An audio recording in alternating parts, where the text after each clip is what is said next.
Leur histoire remonte à l'Antiquité, on les appelle alors Néros Pastos. Leur nom apparaît en France au Moyen-Âge.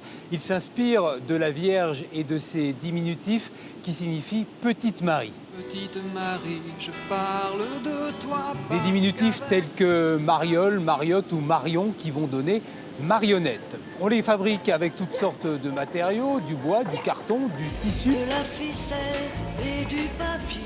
Elles s'articulent aussi de différentes manières. Leur plus célèbre représentant, C'est Gillian, avec son chapeau noir, ses gros sourcils et son bâton.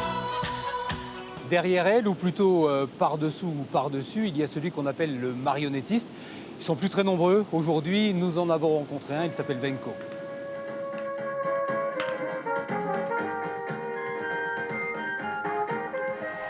Il y a quelqu'un? Ouais. Bonjour. Bonjour, ça va? J'arrive.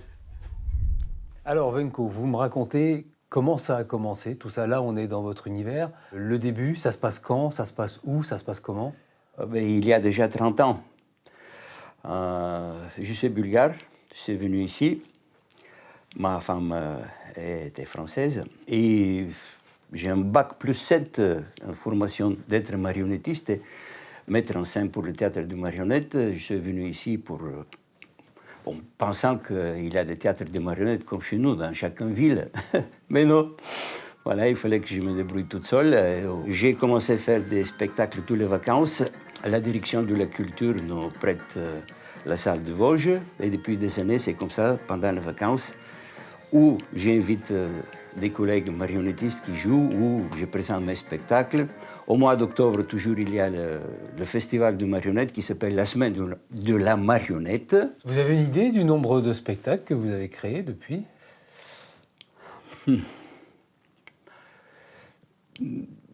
Non.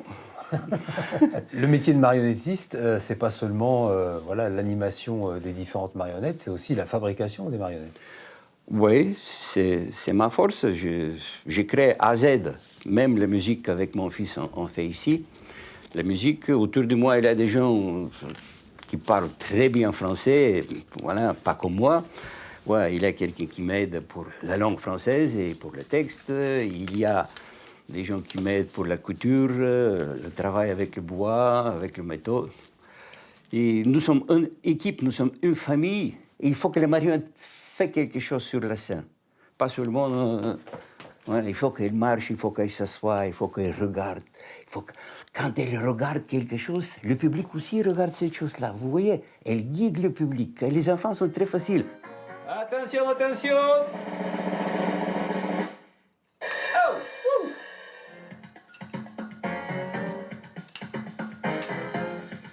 Dans toutes les marionnettes que vous avez construites, est-ce qu'il y en a une fétiche? Est-ce qu'il y en a une préférée? Et peut-être le loup du trois petits cochons. Le loup est 1,20 m. Il est fantastique. Il est très méchant, mais les enfants, finalement, aiment le loup et pas les trois petits cochons. Et quand il reste en face d'un petit, les enfants disent « Mange-le, mange-le !»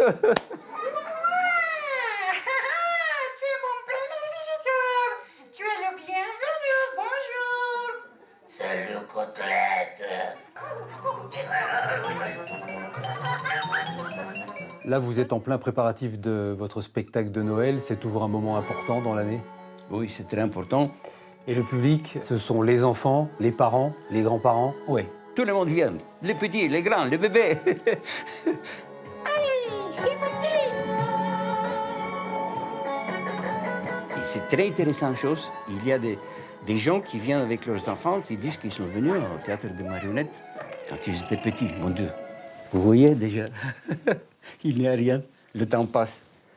Et l'ambiance est fantastique, l'ambiance de Noël, mais c'est comme ça, le public, on l'aime.